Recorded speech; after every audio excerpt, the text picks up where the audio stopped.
हो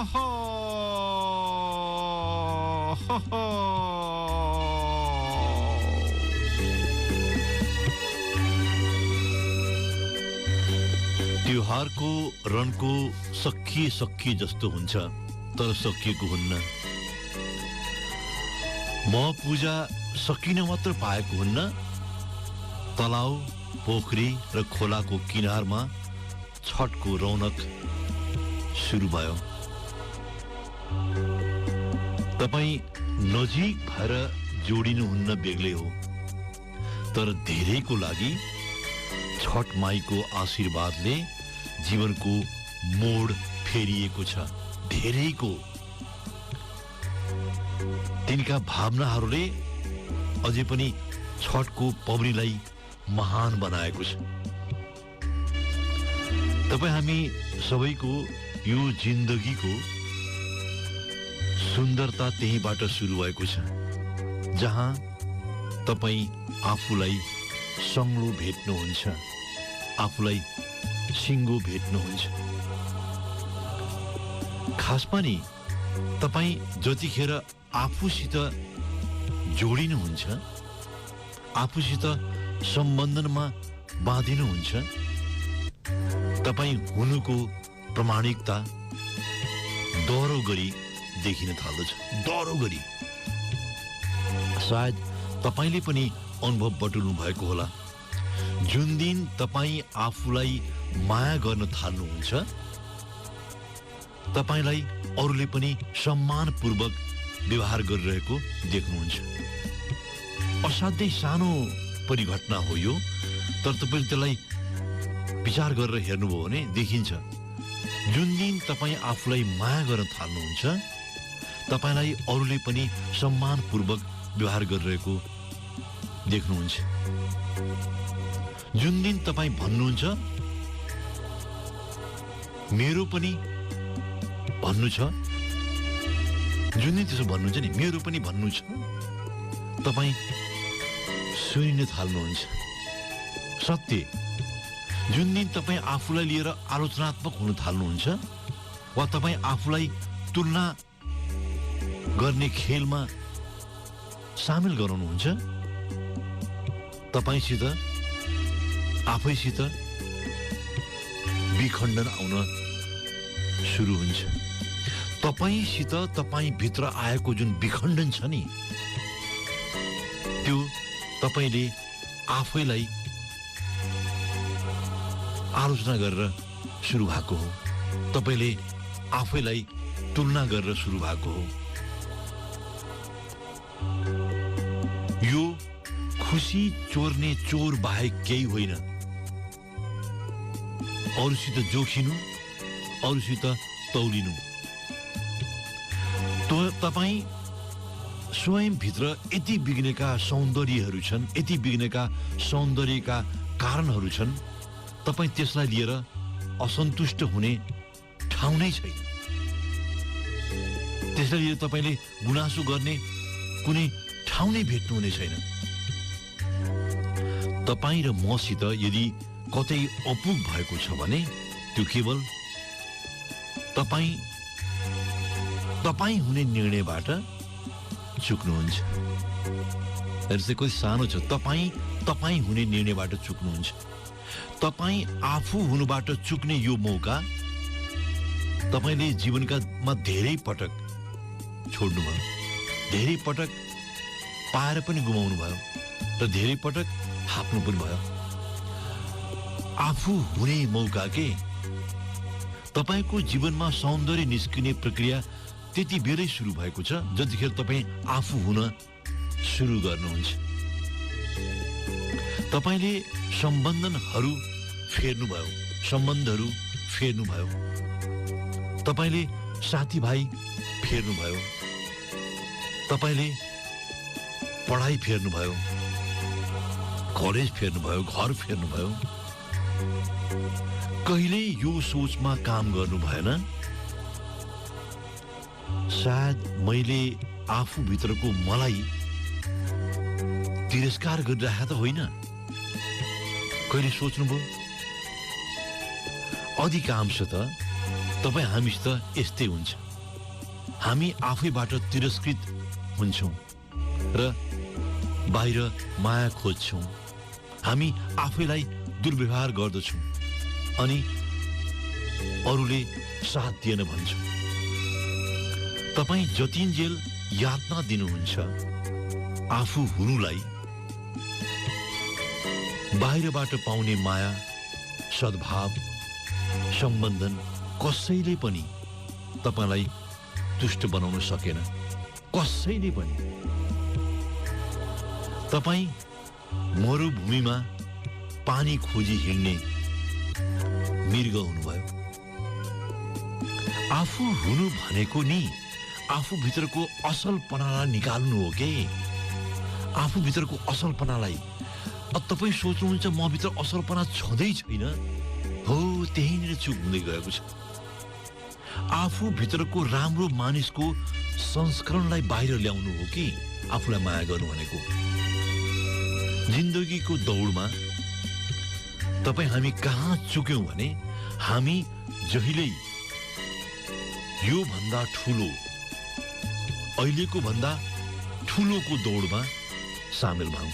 अहिले मिलिरहेको भन्दा ठुलोको दौडमा तपाईँ आफू भित्रका सम्भावित सूत्रहरू, त्यसका स्रोतहरूसित जिउने प्रयत्न गर्न लाग्नु भएन।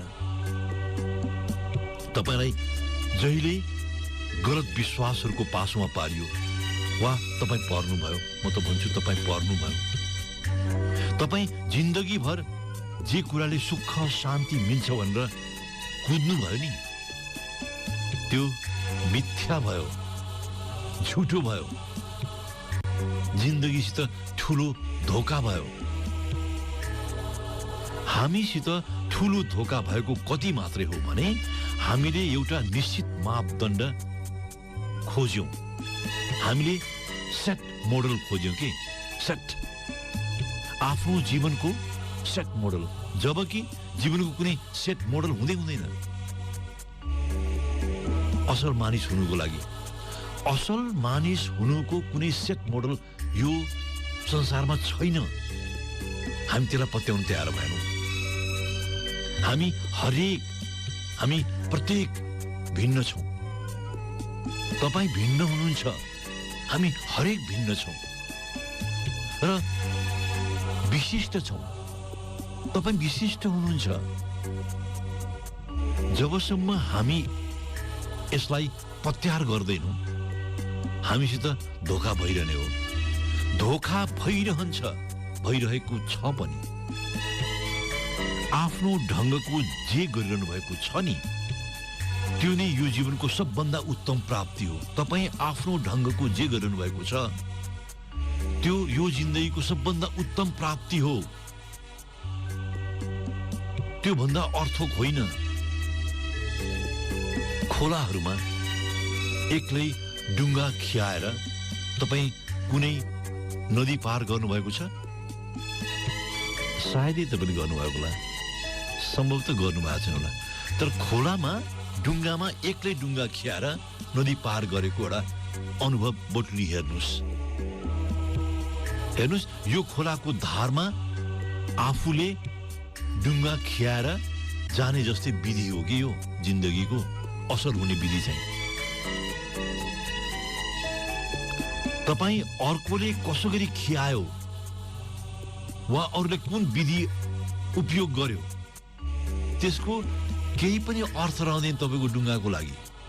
तपाईँको डुङ्गाको तलको खोलाको पानीको बेग तपाईँको लागि मात्रै हो। त्यहाँको उतार चढाव तपाईँले मात्रै बिहोर्ने हो। तपाईँ खोलाको धारमा आफ्नो बहना कसरी चलाउनुहुन्छ? तपाईँ मालिक, तपाईँ माझी। यो असलपना निकाल्ने सन्दर्भमा पनि मैले यो दिएको उदाहरण मात्रै हो। यो जिन्दगीसित डुङ्गा खियाउने जस्तै हो। तपाईँ जे गर्नुहुन्छ नि त्यो सबभन्दा ठुलो प्राप्ति हो। कहिल्यै नदाजिनुहोस् र कहिल्यै नतौलिनुहोस्। कहिल्यै नतोलिनुस्। तपाईँ मात्रै हो तपाईँ भित्रको असल, तपाईँ निकाल्ने अस्त्र के। तपाईँ भित्रको जुन तपाईँ छ नि, त्यो असल तपाईँ, त्यो निकाल्ने तपाईँ मात्रै अस्त्र हो के, अरू कोही पनि हुन सक्दैन।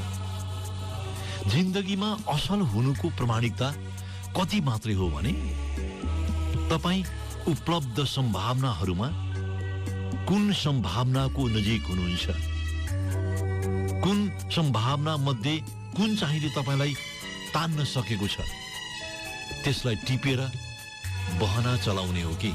तपाईँसित बहना चलाउँदा अनेक सम्भावनाहरू छन् खोलामा, त्यो तपाईँ हो के, माझी तपाईँ हो। धेरै पुरानो प्रसङ्ग हो यो। धेरै हिमालका काखहरूमा तपस्या गर्ने योगीहरूका बारेमा थरीथरीका किस्साहरू समुद्र पारी पुग्थ्यो। पश्चिमा देशहरूमा नि अहिले पनि धेरै ठाउँ पुग्छ त्यस्तो। पहाड र हिमालका रहस्यमय कुराहरू प्रति पश्चिमाहरू आकर्षित पनि हुने गर्थे। उनीहरूलाई असाध्यै रहस्यपूर्ण लाग्थ्यो। योग साधनाका रहस्यहरूका कुरा सुनेर धेरै पश्चिमाहरू लामो थकाइ लाग्दो यात्रा तय गरेर भारतका तटवर्ती इलाकाहरूमा उत्रन्थे। हेर्नुहोस् है, आइपुग्थे। अब त्यति बेलामा तपाईँलाई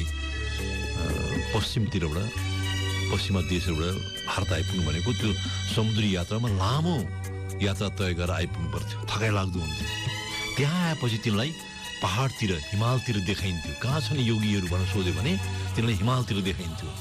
अब तपाईँ सोच्नुहोस्, कुनै एउटा तटवर्ती इलाका, त्यहाँबाट फेरि पहाडको हिमालतिर पुग्नुपर्ने। ती किञ्चित कुनै प्रवाह नगरी हिमालको फेदीसम्म पुग्थे। पश्चिमा पर्यटकहरू, पश्चिमा अध्येताहरू।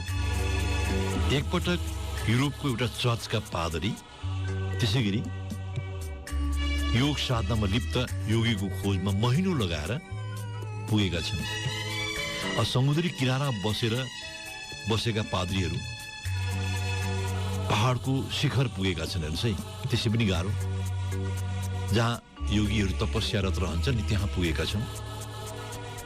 कसैले उनलाई भनिदिएको थियो, तिमीले भेट्नुपर्ने योगी उनी हुन् भनेर। त्यो बेलामा आजको जस्तो सञ्चार पनि थिएन। अब ती पादरी तिनै योगीलाई भेट्न पुगेका छन्। पादरी योगी बसेको गुफामा पुग्छन्। उनको सारा विचार, सोच र समझ सब भताभुङ्ग हुन्छ। ला कस्तो ठाउँमा कस्तो मान्छेले चाहिँ हिँड्यो त। उनले किस्सा सुने भन्दा पनि बढ्ता कि योगीहरूको जीवनशैली कठोर उनी देख्छन्। लामो प्रतीक्षापछि योगी आफ्नो ध्यानबाट बिउजिएका छन्। हेर्नुहोस्, अब आफू अघिल्तिर लुगा लगाएका, सफा लुगा लगाएका मानिस देखेपछि योगी मुस्कुराउँछन्। अब पादरी योगीसित सोध्छन्, के तपाईलाई म प्रश्न सोध्न सक्छु? योगी बिना हिचकिचाहट भन्छन्, सोध्नुहोस्, मजाले सोध्नुहोस्। यत्रो लामो बाटो तय गरेर आउनु भएको छ, सोध्नुहोस्। पादरी जम्मा जम्मी प्रश्न गर्दछन्, जम्मा जम्मी। हेर्नुहोस्, के हो यो जीवन? के हो यो जीवन? पश्चिमा जगतमा हुर्किएका पादरीले 60 वर्ष लगाए यो प्रश्न सोध्न। तपाईँ इमेजिन गर्नुहोस्, उनी हिमालको फेद मुनि बसेका योगी सामु प्रश्न गर्दछन्, के हो त जीवन? योगी मुस्कुराउँछन् र जवाब दिन्छन्, जीवन वसन्त ऋतुमा चल्ने बतासमा डुल्ने, त्यो बतासमा डुल्ने वसन्त ऋतुको हावामा डुल्ने चमेलीको सुगन्ध मात्रै हो। योगीले पनि त्यति मात्रै प्रश्न जवाब दिएका छन्। वसन्त ऋतुको बतासमा डुली हिँड्ने चमेलीको वासना मात्रै हो जीवन। अब पादरी उत्तर सुनेर आत्तिन्छन् नि। उनी भन्छन्, के रे, वसन्त ऋतुको मौसममा चल्ने बताससित डुल्ने चमेली फूलको सुगन्ध रे जीवन? हामीले त जीवन काँडा भनेर सिकाइएको छ। हामीलाई त काँडा भनेर सिकाइयो जीवन। तपाईँ यसमा पर्यो कि घोच्यो, बस्यो कि घोच्यो, सुत्दा पनि घोच्छ, उठ्दा पनि घोच्छ। हामीले यस्तै सिकाइयो त हौ। तपाईँ चाहिँ चमेलीको सुगन्ध भन्नुहुन्छ। अब योगी भन्छन्, लौ ठिक छ, त्यो उसको जीवन होला, त्यो उसको जीवन होला, हाम्रो होइन, मेरो त हुँदै होइन, तिम्रो पनि होइन। हामी आफू हुनुको सबभन्दा महत्त्वपूर्ण आयाम बिर्सिदिन्छौँ। तपाईको अस्तित्वको मूल ढोका तपाईँ मात्रै हो। तपाईको अस्तित्वको मूल ढोका तपाईँ मात्रै हो। अरूको लागि के हो छु मतलब? तपाईको लागि के हो त्यो अरू कसैले होइन, तपाईँ मात्रैले भन्ने हो। र यही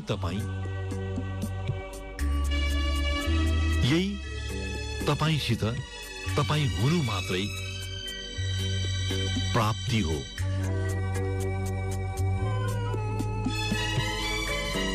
यो प्राप्तिमा तपाईँ उपलब्ध हुनुहुन्छ नि।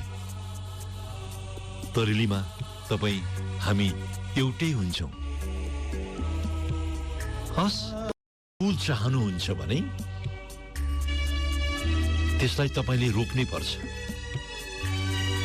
तपाईँ हामी जस्तोसित भने प्रश्न उठ्ने गर्छ, के कुरा गरे, बजारमा भन्या फुल पाइन्छ, किन उमार्नु पर्यो? तर जीवनको सौन्दर्य बुझ्नेहरूले भने जापानी आहानलाई गहिरो गरी बुझ्न भ्याउँछन्। यदि तपाईँ सुन्दर फूलहरू हेरेर उठ्न मन पराउनु हुन्छ भने तपाईले सुन्दर फूलहरू उमार्नै पर्दछ। तपाईँ हाम्रो जीवनसित पनि त्यही हो। तपाईँ जीवनको सौन्दर्यलाई परिभाषित गर्नुहुन्छ भने तपाईले आफू भित्रको सौन्दर्यलाई उमार्नै पर्छ, सिहार्नै पर्छ। तपाईँ आफू भित्रको सौन्दर्य नउमारुन्जेल जीवन झुर भो भनेर जति बहुलाउँदै हिँड्नुस् केही अर्थ छैन, केही अर्थ छैन। आफै भित्र छ त्यो झिलिमिली गर्ने खुसी र सुखका ज्योतहरू। भुइँचम्पा बाल्दा जसरी ज्योतहरू झिल्का निकालेर निस्किन्छन् नि, तपाईँ भित्रका सुखहरू खुसीहरू झिल्को निकालेर भुइँचम्पा हुन सक्छन्। जम्मा जम्मी निस्किने सम्मको, जम्मा जम्मी निकाल्ने सम्मको दूरी मात्रै हो। जापानको इतिहासमा एदो कालखण्ड असाध्यै दोहोरिएर पढ्नुपर्ने हुन्छ कि तपाईको जापानको इतिहास पढ्दै जानुभयो भने एदो काललाई पटक पटक दोहोऱ्याएर पढ्नुपर्ने हुन्छ। त्यसै दौरान कोकुगाकु अध्ययन परम्परा विकसित भएको मानिन्छ। कोकुगाकु अध्ययनका 4 महान हस्तीहरूमा मोतुरी नोरिनागा एकजना विद्वान हुँदा थिए। नोरिनागाले एउटा विधा विकसित गरे, मानो नो आबारो। मानो नो अबारो। यो विधिमा जापानीहरू आफू भित्रको सौन्दर्यलाई उजागर गर्न भ्याउँछन् के, एउटा विधि हो यो। मानो नो अबारोलाई ऊर्जा शक्ति भनिएको छ, जसले मानिसले आफू भित्रको सौन्दर्य र सृजना शक्तिलाई सहजीकरण गरेर निकाल्न भ्याउँछन्। तपाईसित अथाह सौन्दर्यको पुञ्ज छ, त्यसलाई निकाल्ने विधिलाई माननो आबारो पद्धति भनिएको छ। मैले माननो आबारोलाई तपाईँ अघितिर ल्याउने प्रयोजन के मात्रै हो भने हामी सबैसित त्यो सौन्दर्य आफ्नै जीवनमा छ, तर हामी निकाल्दैनौँ, हामी झिक्दैनौँ। कन्जुस भएर हो थाहा छैन मलाई, वा नजानेर हो थाहा छैन मलाई, तर निकाल्दैनौँ हामी, झिक्दैनौँ हामी। जापानी कहावत त्यसै सिलसिलामा आएको हो। राम्रो फुलको चाहना राख्नुहुन्छ भने तपाईँले त्यसलाई उमार्नै पर्छ। यही सकिनुपर्ने हो नि कुरा त। आजको दिनमा तपाईँ आफ्नो जीवनसित कुनै सौन्दर्य भेट्नुहुन्न, आफ्नो जीवनमा सुखद पलहरू भेट्नुहुन्न भने सायद तपाईँले आफूसित आफूभित्र उमार्नै जान्नु भएन कि। भएको के छ भने हामी अधिकांश त आफूभित्र उमार्न जान्दैनौँ र भौतारिन्छौँ। यो प्रकृतिले तपाईँसित तपाईँभित्र नै सारा अवयवहरू दिएका छन्। तपाईँ त्यसलाई निकाल्ने, त्यसबाट सुख निश्चित गर्ने कौशल देखाउनुहुन्न। तपाईँ भौतारिएको त्यसैले हो। संसारको सबभन्दा ठुलो हिरा खानी, सबभन्दा ठुलो हिरा कोहिनूरको उत्खनन बडो विचित्र गरी भएको छ। त्यसको किस्सा बडो विचित्र छ।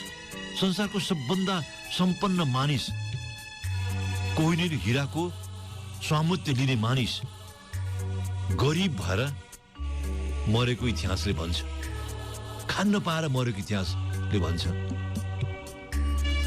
कोहिनूर हिरा भएको मानिस त्यसको सौन्दर्य, त्यसको मूल्य भ्याउन पाई मर्यो, इतिहासले भन्छ। एकजना गरिब मानिस आफ्नो जिन्दगीसित सन्तुष्टिका साथ बसेको छ, सन्तुष्ट छ। गरिबहरू सन्तुष्ट हुन्छन् के,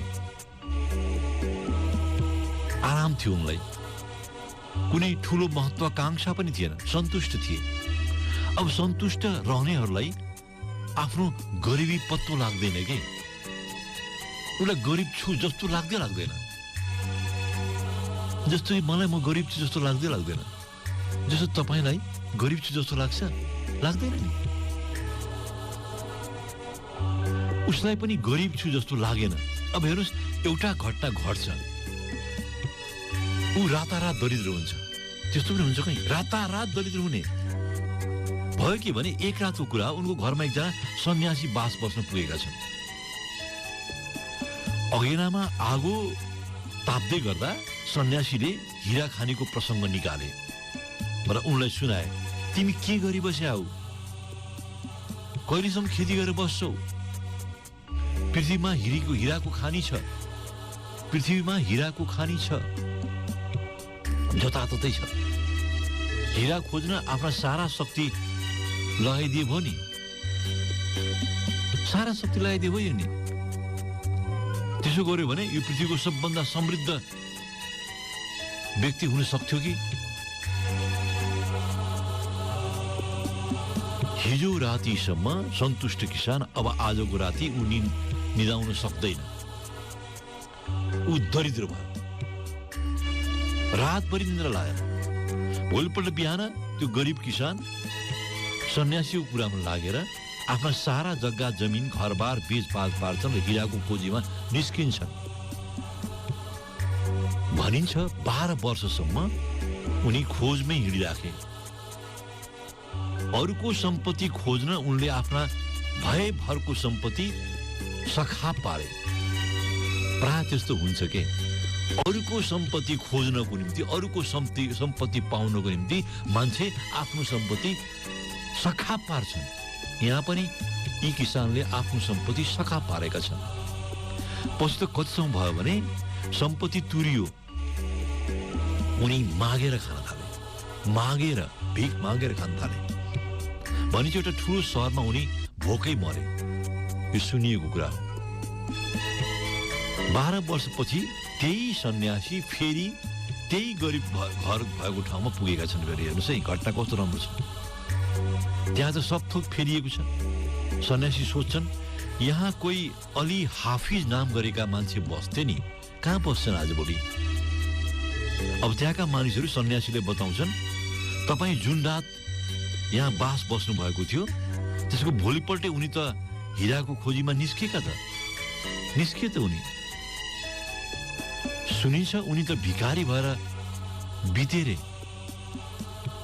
अहिले त हामीले यो जग्गा किनेर बसेका छौँ।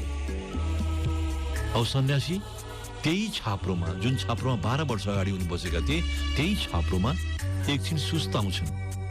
उनी त्यो छाप्रोमा एउटा कुनामा चम्किलो पत्थर देख्छन्।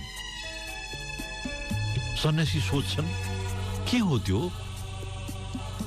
अब जग्गा किन्ने नयाँ किसान भन्छन्, ए मैले त्यो अल हाफिज सित यो जग्गा किनेको थिएँ। त्यो ढुङ्गा त्यही जग्गाको कुनोमा ठ्यास्स पर बसेको थियो, चम्केको देखेर घरमा ल्याएर राखेको, बच्चाहरू खेल्छन् भनेर। अब सन्यासी भन्छन्, हैट कस्तो बोला मान्छे, हैट यो त हिरा हो, हिरा। सन्यासीको आँखामा चमक छ। किसान भन्छन्, हामीले त भुराहरूलाई खेल्न भनी ल्याएको, त्यही अल हाफिजले बेचेको खेतको कुनाबाट ल्याएको। सन्यासी अब खेत पुग्छन् जहाँ त्यो हिरा भेटिएको थियो भनेर। खेतको एउटा खोल्सी किनारमा छ त्यो खेत, र त्यो खोल्सीको किनारमा ढुङ्गाहरू चम्किरहेका छन्। हेर्नुहोस्, साँझ हुन्जेल तिनले थुप्रो हिरा सङ्कलन गरी भ्याए। कोहिनूर हिरा भएको जमिनको मालिक अल हफिज खान्न पाएर मरे। भनिन्छ अल हफिजको त्यही जग्गा गोलकुण्डा बन्यो। गोलकुण्डा सायद तपाईँले नाउँ सुन्नु भएको छ। कोहिनूर हिरा भेटिएको ठाउँ। अल हफिजले भ्यू पनि पाएनन्, भ्यू पनि पाएनन्। उनकै जमिन हिराको खानी हुन सक्छ भने अल हफिज भिखारी भएर मर्दछन्। कोहिनूर हिरा भेटिएको ठाउँ गोलकुण्डाको यो प्रसङ्ग तपाईँ हाम्रो जीवनसित पनि नजिक भएर मेल खान्छ। नजिक भएर हामी आफ्नो सम्पत्ति अर्काको सम्पत्तिको खोजमा, अर्काको सम्पत्ति पाउन सिद्ध्याउँछौँ के। जिन्दगीसितको सारा सौन्दर्य तपाईँ भित्रै रहस्य भएर बसेको छ। तपाईँ भित्रै, तपाईँ त्यो रहस्यको नजिक पनि नपुगी जिन्दगी गुजार्न तयार हुनुहुन्छ। मित्र, जापानी आहान मैले त्यसैले तपाईँलाई सामु घिसाएर ल्याएको हो। फूलको सौन्दर्य चाहनुहुन्छ भने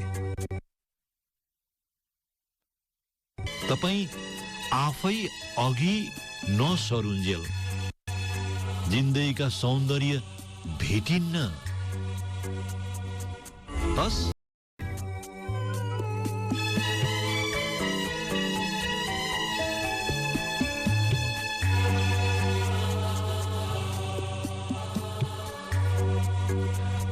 जीवनमा हरेक मानिस एउटा कालखण्डमा कष्ट झेल्छन्। सब एउटा स्थितिमा सङ्घर्ष गर्दछन्। हरेकसित बेसहारा भएको अवस्था आएको छ। कष्ट, दुःख, झमेला हरेकसित आफ्नो किस्सा छ। आफ्नो तपाईको छुट्टै छ, मेरो छुट्टै छ। तर सबैलाई सुनिरहनु भयो भने तपाईले एउटा चाँदीको घेरा भेट्नुहुनेछ तिनको किस्सामा। सबै किस्सासित एउटा धार छ, एउटा धर्को छ र सबैले दिने निचोड एउटै छ। तपाईसित अभाव केहीको पनि होइन, केवल तपाईले त्यसलाई अर्थ दिनु भएन, त्यति मात्रै हो। तपाई सोच्नु चाहिँ मसँग अभाव भयो, होइन, सबै थोक तपाईसित छ, तपाईले अर्थ दिन जान्नु भएन कि, त्यसलाई न्यारेट गर्न सक्नु भएन कि। तपाई हामीसित प्रसन्नता भएन भनेर झोक्रिनुलाई लिएर विश्वविद्यालयहरूमा थुप्रै शोधहरू भएका छन्। हामीसित प्रसन्नता भएन जुन भन्छौँ नि हामी, त्यसलाई लिएर शोधै भएको छ विश्वविद्यालयहरूमा। ती शोधका निचोडहरू पढ्दा पत्तो लाग्छ तपाईमा बढेको निराशाका कारण तपाईसित प्रसन्नता नभएर होइन रहेछ। तपाई नाखुस हुनुहुन्छ, तपाई निराश हुनुहुन्छ भने तपाईसित प्रसन्नता नभएर भएको होइन रहेछ। तपाई सोच्नुहुन्छ प्रसन्नता आएन, खुसी भइएन, सुख पाइएन, सायद त्यसैले निराशा बढेको हो। तर अनुसन्धानका निचोडहरू भन्छन् निराशाका कारण प्रसन्नताको अभाव होइन रहेछ। खासमा यो अर्थोक नै नपुगेर आएको हो। धेरै सहमत छन् तपाईँ हामीले जीवनका अर्थ दिन जानेनौँ, धेरैजना सहमत छन्। कष्ट आए, सङ्घर्ष गर्यौं, अप्ठ्याराहरूबाट हत्तु भयौं, सब हुँदा हामीले सबलाई जीवनको सौन्दर्यको अर्थमा रूपान्तरण गर्न जानेनौँ। ती जिन्दगीका सौन्दर्य थिए, त्यसको रूपान्तरण गर्न जानेनौँ, हामीले गर्न सकेनौँ। हामीले अमेरिकाका एकजना प्रसिद्ध मनोवैज्ञानिक छन् मार्टिन सेलिगमन। उनको व्यवस्थाको सिकाइ मनोवैज्ञानिक क्षेत्रमा असाध्यै प्रसिद्ध छ। यो सिद्धान्त उनको जिन्दगीमा अर्थ लगावबाट निस्किन्छ। उनी भन्छन् जिन्दगीमा कुनै कुराको अर्थ लगावबाट निस्किन्छ। जस्तो लगाव जसमा तपाईको निजी स्वार्थ नजोडिएको होस्, त्यस्तो लगाव जसमा तपाईको निजी स्वार्थ नजोडिएको होस्। केवल तपाईँ आफूभित्रको सर्वश्रेष्ठता बाहिर ल्याउन कोसिस मात्रै गर्नुहोस्, जीवन अर्थपूर्ण हुन्छ। असाध्यै गहिरो गरी व्याख्या गरेका छन् उनले यो विधिलाई। लगावबाट निस्किने अर्थ त्यस्तो लगाव जसमा तपाईको निजी स्वार्थ नदेखियोस्, केवल तपाईँ आफूभित्रको विशिष्टता, आफूभित्रको सर्वश्रेष्ठता निकाल्न सक्नुहोस्, त्यस्तो लगाव जीवन अर्थपूर्ण हुन्छ। जुनकिरीहरू देख्नु भएको छ नि, सायद यतै कतै हुँदो यो साँझ जुनकिरीहरू निस्किसकेका होलान्। तपाईले हेर्न भ्याउनु भएन, म मान्छु।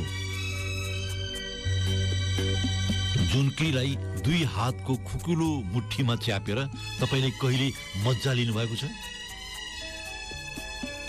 सानोमा जुनकिरी हातमा छोपेर राख्दा आफूलाई ठुलो मान्छे भए जस्तो लाग्थ्यो।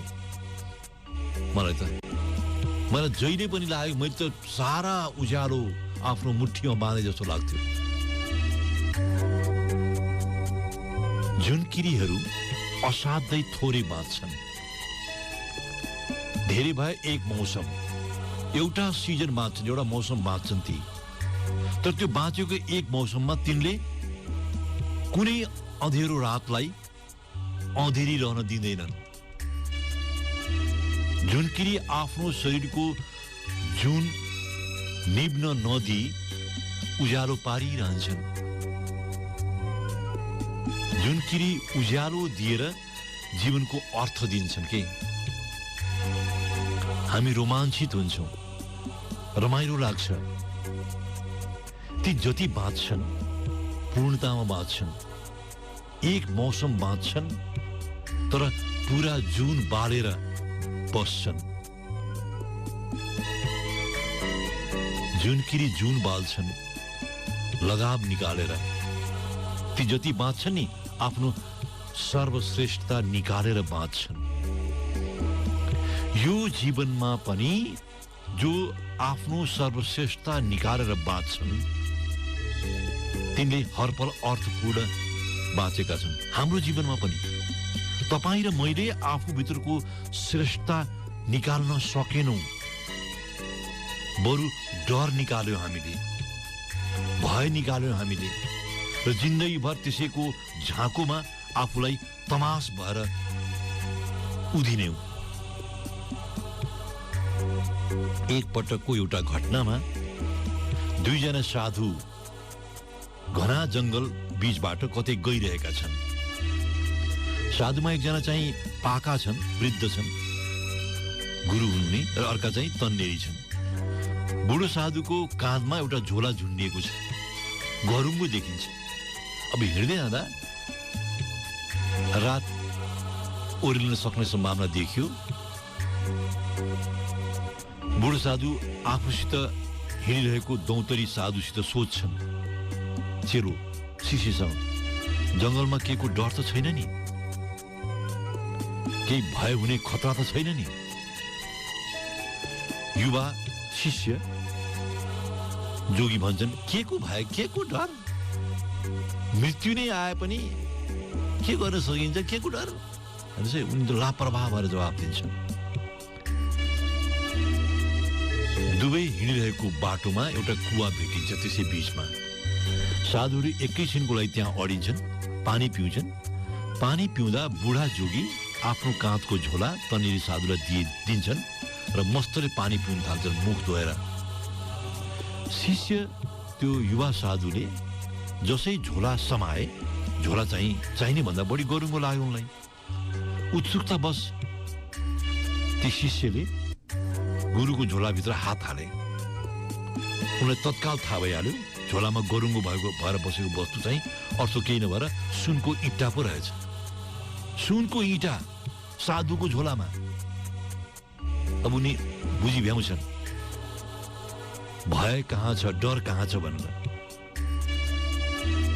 उनले हत्तनपत्त झोलाभित्रको त्यो इँट सुनको इँट झ्याङतिर फालिदिन्छन् र तत्कालै त्यो ठाउँमा भुइँमा रहेको एउटा माटोको इँट त्यहाँ राखिदिन्छन्। यिनीहरू पानी पिइसकेपछि दुवै आफ्नो बाटो हिँड्छन्। गुरु आफ्नो झोलाको ओजनमा ढुक्क छन्। त्यति नै बेला कतै टाढाबाट घोडाको टाप सुनिन्छ। वृद्ध साधु बोल्छन्, डर त केही छैन नि यहाँ। अब शिष्य साधु भन्छन्, गुरु निर्धक्क हुनुहोस्, निर्भय भएर हिँड्दा हुन्छ, किनकि तपाईँसितको भयलाई मैले पछिल्लोतिर मिल्काएर आएको छु। तपाईँको जुन डर थियो नि त्यसलाई मैले पछिल्लोतिर मिल्काएर आएको छु। बुढा साधु एकाएक हडबडाउँछन्, हत्तनपत्त झोला हेर्छन्। झोलाभित्र सुनको इँटाको साटो माटोको इँटा पाउँछन् उनी। अब बुढा साधु हाँस्दै भन्छन्, थत्तेरीका, यो माटोको इँटले पनि डर दिइरहेको थियो। यतिन्जेल माटोको इँट बोकेर हिँडिरहेका थिए, त्यसले पनि मलाई डर दिइरहेको थियो। ठिक गर्यो, तिमीले डरलाई अघि मिल्काइदियो। बरु कस्तो असाध्य, तिमीले अघि नै भन्नु पर्दैन थियो मलाई, मैले त्यो मिल्काइदिएको छु र माटोको इँटा राखिदिएको छु भनेर। म यतिन्जेलसम्म बोकेर हिँडिरहेँ, त्यो पनि डर बोकेर हिँडिरहेँ। अब तन्नेरी साधु भन्छन्, खासमा पहिले जे बोकिरहनु भएको थियो त्यो पनि भय थियो, व्यर्थ थियो। भय थियो, व्यर्थ थियो। त्यसको वजन पहिला पनि त्यही हो, अहिले पनि त्यही हो। अघिल्लो सुनको थियो, तपाईँ त्यसलाई सार्थक ठान्नु भएको थियो, अहिले माटोको इँट देखिएको छ, व्यर्थ लाग्छ। तर तपाईँले इँट नदेखेको भए आजको रात पनि तपाईँ भयमै बिताउनुहुन्थ्यो। सारा खेल त्यो हाम्रो समझको मात्रै हो गुरु।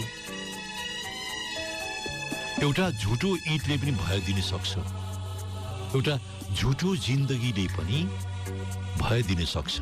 मित्र, म त्यहाँ पुर्याउनु खोजिरहेछु तपाईँलाई। एउटा झुटो जिन्दगीले भय दिन सक्छ। जसै साधु देख्छन् सुनको इँटा छैन, माटोको छ, उनले त्यो पनि फाले र रातभर मस्त निदाउँछन् ती। जङ्गल त्यही, रात पनि त्यही। केवल भय थिएन, डर थिएन। हामीसित पनि त्यही भएको छ। यो जिन्दगीमा त्यही भएको छ। हामीले भय निकाल्यौं, डर निकाल्यौं, जिन्दगी झुटो हुँदै गयो।